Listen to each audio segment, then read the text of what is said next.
नमस्कार, बहुत स्वागत है आप सभी का। आप देख रहे हैं भारत 24 और आपके साथ अखंड भारत में मैं हूं अमृता गर्ग। और चलिए अब अखंड भारत में रुक करेंगे पहली बड़ी खबर का, जहां प्रधानमंत्री नरेंद्र मोदी ने दिल्ली में मेगा रोड शो किया। और ये रोड शो पटेल चौक से एनडीएमसी कन्वेंशन सेंटर तक निकाला गया।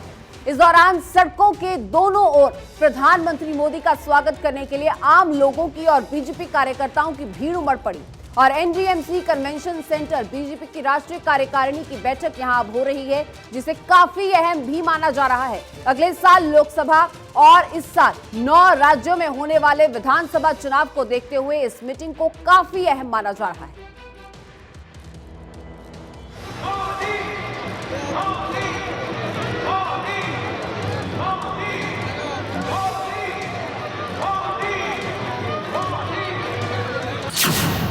2023 में 2024 का विजय प्लान, महामंथन में महाविजय का मंत्र, रोड शो से 2024 का रोड मैप।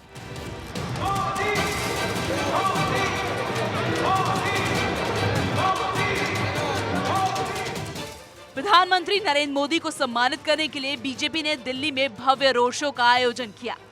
जब राजधानी की सड़कों से प्रधानमंत्री नरेंद्र मोदी का काफिला गुजरा तो कार्यकर्ताओं में जबरदस्त उत्साह दिखाई दिया।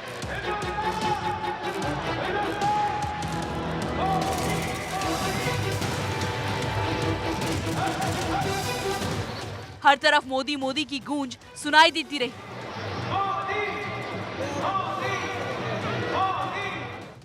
रोड शो के बाद राष्ट्रीय कार्यकारिणी की बैठक शुरू हुई, जिसमें बीजेपी के तमाम दिग्गज मौजूद रहे और 2024 को लेकर मंथन कर रहे हैं। इस साल होने वाले विधानसभा चुनाव पर चर्चा कर रहे हैं।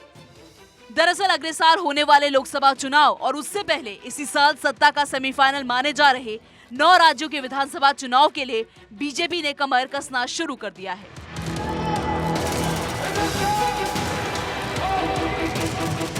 राष्ट्रीय कार्यकारिणी की बैठक 2 दिन यानी 16 और 17 जनवरी को चलेगी। इस बैठक को काफी अहम माना जा रहा है, क्योंकि राष्ट्रीय अध्यक्ष जेपी नड्डा का कार्यकाल इसी महीने के आखिर में पूरा हो रहा है।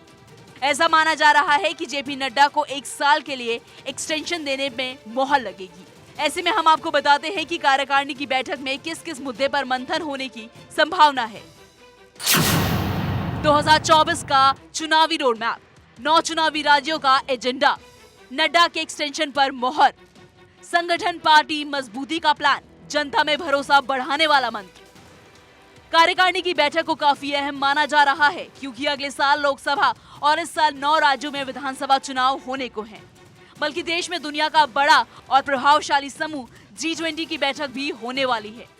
ऐसे में माना जा रहा है कि इस बैठक में 3 प्रस्ताव पर मोहर लग सकती है। राजनीतिक प्रस्ताव, आर्थिक प्रस्ताव, विदेश नीति पर प्रस्ताव। विदेश नीति पर प्रस्ताव को अहम माना जा रहा है, क्योंकि G20 में दुनिया के दिग्गज देश है और जब भारत अध्यक्षता करेगा उस वक्त पूरी दुनिया की नजर इस पर रहेगी। ऐसे में पीएम मोदी इस मौके को खास बनाने के लिए पूरी तरह से लगे हुए हैं। यही वजह है कि G20 की अध्यक्षता के दौरान G20 को लेकर 60 शहरों में कार्यक्रम, 60 शहरों में 200 बैठकों का आयोजन। राष्ट्रीय कार्यकारिणी की बैठक से पहले बीजेपी पदाधिकारियों की बैठक हुई। पार्टी मुख्यालय में हुई बैठक में राष्ट्रीय अध्यक्ष जेपी नड्डा और बीजेपी महासचिव बीएस संतोष समेत अन्य नेता मौजूद रहे। महाविजय के लिए महामंथन किया गया। तो कार्यकारिणी की ये बैठक जारी है। ऐसे में आपको बताते हैं कि इस मीटिंग में बीजेपी का क्या क्या एजेंडा हो सकता है, क्या क्या अहम बातें होंगी जिस पर चर्चा होगी। आपको बता दें 2024 की चुनाव की प्लानिंग जो है वो आज की जाएगी और ये बेहद अहम प्लानिंग साबित हो सकती है आने वाले चुनाव को लेकर। और वहीं 9 राज्यों में विधानसभा चुनाव की तैयारी है। बूथ लेवल पर संगठन का विस्तार होना है। गुजरात जीत की समीक्षा की जाएगी और G20 से जुड़े प्रोग्राम में पार्टी की भागीदारी क्या रहने वाली है ये भी तय होगा। और सरकार की योजनाओं पर मंथन किया जाएगा। तो केंद्रीय योजनाओं को जनता तक पहुंचाने का रोड मैप भी आज यहीं से तैयार किया जाएगा। तो आज की ये बैठक बहुत खास होने वाली है। और इसी के साथ आपको बता दें, इस साल 9 राज्यों में विधानसभा चुनाव भी होने हैं।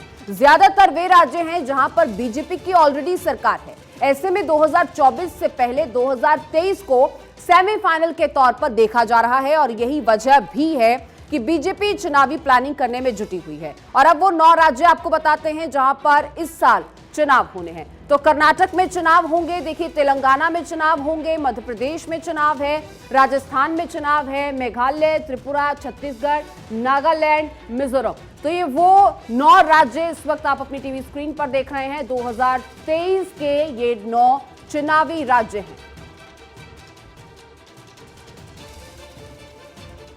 तो इन 9 राज्यों में चुनाव होने वाले हैं और उस राज्य में विधानसभा और लोकसभा की कितनी सीटें हैं, यानी इन 9 राज्यों में कौन कौन सी सीटें हैं, कितनी सीटें हैं, अब ये आपको बता देते हैं। तो गणित क्या है, अब ये आप समझिए। दरअसल 2023 में मध्य प्रदेश में चुनाव होंगे और विधानसभा की यहाँ 230 सीटें हैं और लोकसभा की जिस तरह आप देख पा रहे हैं 29 सीटें मध्य प्रदेश में हैं। तो इस लिहाज से बेहद ही अहम सूबा। और कर्नाटक की अगर बात करें 224 यहां पर विधानसभा की सीटें हैं और लोकसभा की सीटें 28 हैं, जिस तरह की आप देख पा रहे हैं। और आगे बात करते हैं राजस्थान की, जहां पर जो विधानसभा की सीटें हैं वो आप देख पा रहे हैं 200 सीटें हैं और लोकसभा की 25 सीटें राजस्थान में हैं। तो 2023 में चुनावी राज्यों की बात कर रहे हैं और तेलंगाना इस लड़ी में आता है। तो विधानसभा की यहां पर 119 सीटें हैं जिस तरह की आप देख रहे हैं और लोकसभा की जो है वो 17 सीटें तेलंगाना में हैं। और छत्तीसगढ़ में 90 विधानसभा सीटें हैं और लोकसभा की 11 सीटें छत्तीसगढ़ में हैं, जहां पर ये बहुत अहम हो जाता है 2023 के लिहाज से। और भाजपा इसी रणनीति में लगातार लगी हुई, किस तरह से इन चुनावों में दोबारा से जीत का वो परचम लहराया जाए। त्रिपुरा की बात करें तो विधानसभा की 60 सीटें और लोकसभा की 2 सीटें त्रिपुरा के अंदर आती हैं। तो ये तमाम वो राज्य और मेघालय भी इसी लड़ी में, यहाँ भी विधानसभा की 60 सीटें हैं जिस तरह की आप देख पा रहे हैं और लोकसभा की यहाँ आपको दिखेंगी 2 सीटें। नागालैंड में 60 सीटें विधानसभा की और लोकसभा की 1 सीट है। तो यहां पर भी पूरा जोर बीजेपी लगा रही है। और मिजोरम में विधानसभा की 40 सीटें जिस तरह की आप देख पा रहे हैं और लोकसभा की यहां पर 1 सीट है।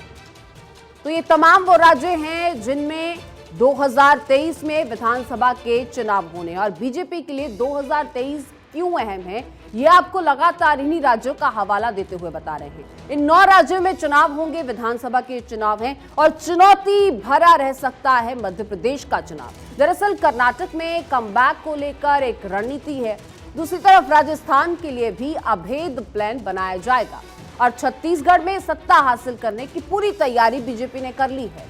तेलंगाना पर भी बीजेपी की खास नजर है, कोई भी सूबा छूट नहीं रहा है। नॉर्थ ईस्ट के 4 राज्यों के लिए स्ट्रेटेजी बीजेपी लगातार बना रही है और लगातार बदस्तूर उस स्ट्रेटेजी पर काम भी किया जा रहा है ताकि इन तमाम राज्यों के हित साधे जा सके, इन तमाम लोगों को यकीन दिलाया जा सके कि अगर बीजेपी की सरकार बनती है तो वहां पर सुशासन होगा। आगे चलते हैं, बात अग्निवीरों की करेंगे जिनके लिए आज का दिन काफी खास रहा। क्यों, ये भी आपको बताते हैं। दरअसल प्रधानमंत्री नरेंद्र मोदी ने अग्निवीरों के पहले बैच को संबोधित किया। इस मौके पर उनके साथ रक्षा मंत्री राजनाथ सिंह भी मौजूद रहे। प्रधानमंत्री मोदी ने अग्निवीरों की तैनाती से पहले उनसे संवाद किया और उन्हें उनके बेहतर भविष्य के लिए शुभकामनाएं भी देते नजर आए। फ्यूचर के फायर सोल्जर को मोदी मंत्र। अग्निपथ को पीएम मोदी ने बताया गेम चेंजर। देश सेवा के लिए हमारे जाबाज बॉर्डर पर जुटे रहते हैं, देश को महफूज रखने के लिए रात दिन एक किए रहते हैं। देश सेवा की जज्बा लिए भारतीय सेना में शामिल होते हैं। ऐसे में सेना में शामिल होने का सपना देखने वाले अग्निवीरों के लिए सोमवार का दिन बेहद खास रहा। प्रधानमंत्री नरेंद्र मोदी ने भविष्य के सोल्जर को मंत्र दिया। पीएम मोदी ने वीडियो कॉन्फ्रेंसिंग के जरिए अग्निवीरों से बात की और भविष्य के लिए उन्हें शुभकामनाएं दी।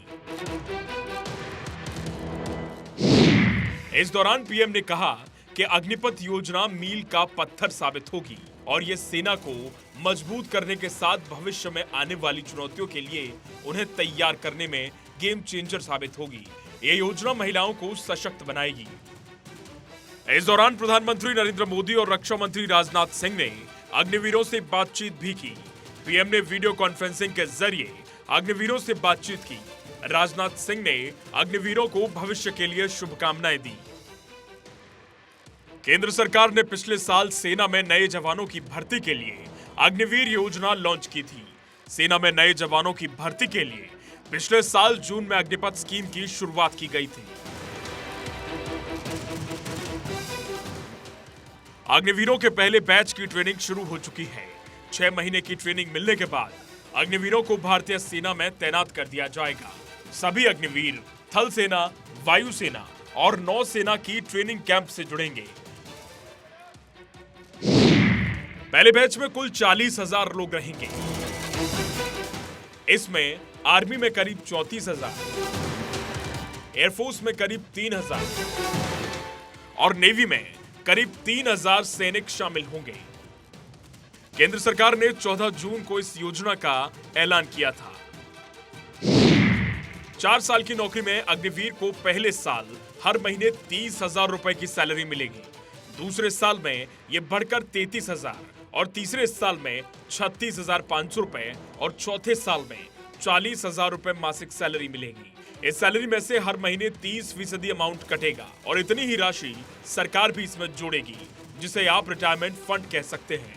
सैलरी के अलावा रिस्क और hardship allowance, ration allowance, dress और ट्रेवल अलाउंस भी मिलेगा।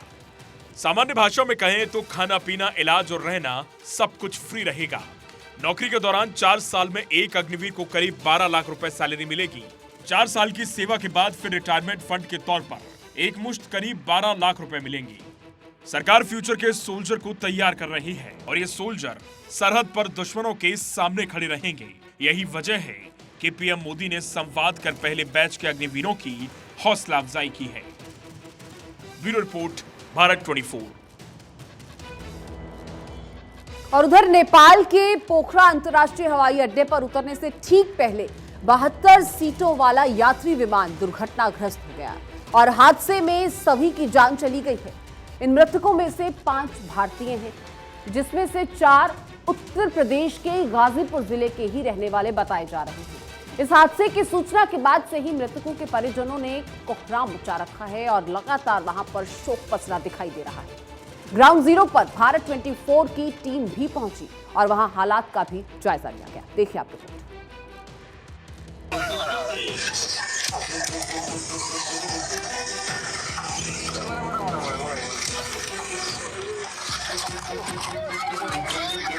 प्लेन के अंदर अपनी सीट पर बैठकर वीडियो बना रहे ये सोनू जायसवाल पूरे उत्साह के साथ नेपाल के प्लेन में वीडियो बना रहे हैं। अपने सफर को अपने सगे संबंधी और दोस्तों से शेयर कर रहे हैं, इस बात से बेखबर कि ये उनका आखिरी सफर होने वाला है। अचानक से प्लेन में चिंगारी उठी, फिर यात्रियों की चीख निकली और देखते ही देखते मौत ने सभी यात्रियों को अपनी आगोश में ले लिया।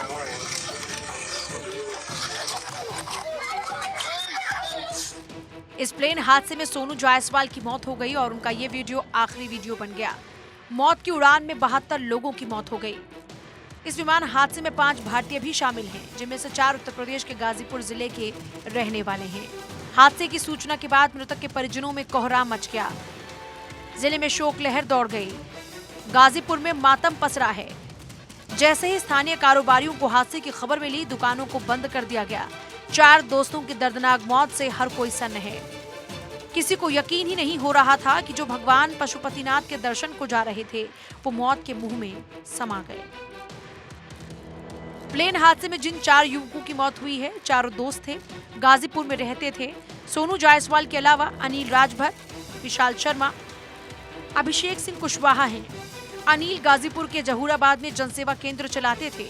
विशाल शर्मा टीवीएस एजेंसी में फाइनेंस का काम करते थे। अभिषेक अलावलपुर में जनसेवा केंद्र चलाते थे। सोनू जायसवाल बियर की शॉप चलाया करते थे।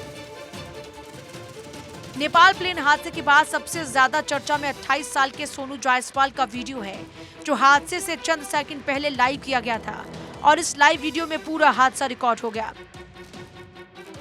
हादसे वाली जगह पर भारत 24 की टीम भी पहुंची। ग्राउंड जीरो पर जो दिखा वो हैरत में डालने वाला था। जो प्लेन यात्रियों को लेकर जा रहा था वो मलबे में तब्दील हो चुका था।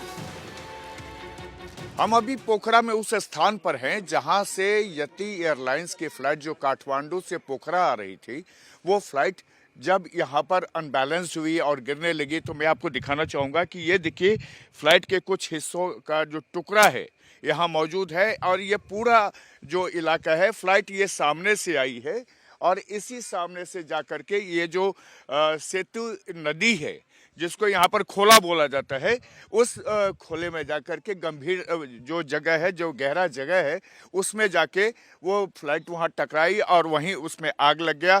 क्या हुआ था ये बताइए। प्लेन इधर से आया करके सीधा अनबैलेंस हुआ था वो है, और आ करके सीधा यहाँ से धंसकर इधर चला गया वो।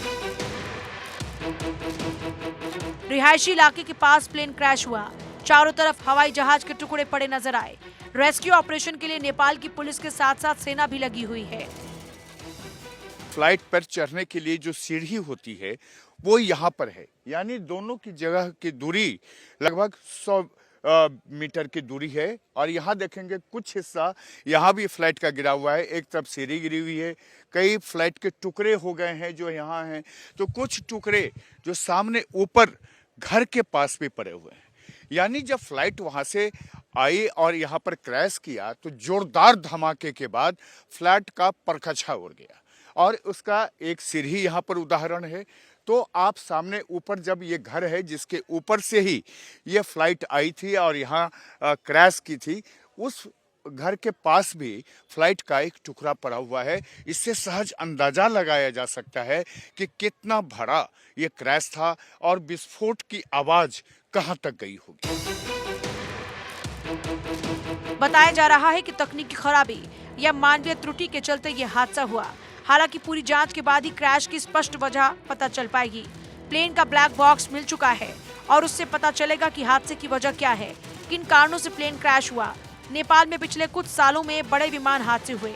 यति एयरलाइंस के इस विमान ने काठमांडू से पोखरा के लिए उड़ान भरी थी, लेकिन न पायलट को पता था और न ही यात्रियों को आइडिया था कि ये पोखरा पहुंचते पहुंचते अग्नि समाधि ले लेगा। पोखरा से प्रशांत झा के साथ रिपोर्ट भारत 24।